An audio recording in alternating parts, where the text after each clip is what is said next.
for the patients who cannot be able. Ngavana Lee Kinyanjui akiaria na andiki a mohoro thibitari-ini ya Naivasha ni oritie manathi a kaunti ya Naikuru macokererie mawira-ini ni gukorwo thirikari yake ni thondekete kamiti iri gukorwo ikiaririria mateta mao akiuga mari na mwihoko ni gwetha kihonia kia mugomo ucio. We have urged our nurses to go back to work because we are already looking into the issues that they have raised, and in fact we set up a task force that was tasked with the responsibility of looking at the broader issues within health, including labor issues, and come up with a roadmap to how we can be able to solve them.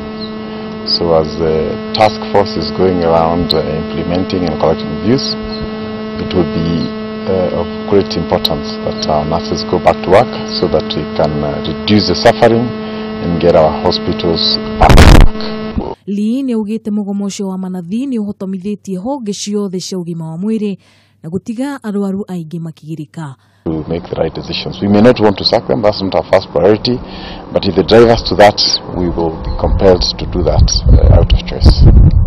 A few of the rural ones have closed, but we are trying to mitigate that through ensuring the bigger ones are operational and that the care given is good and at a level that can be able to accommodate those that are from far. Oho ni ugite mugomo ucio ni ucungirire kuhingwo gwa thibitari imwe thutha wa arigitani kwaga gwikinyia wira-ini. Ngiripotera Kameme TV, niye getwo Wambui Njihia.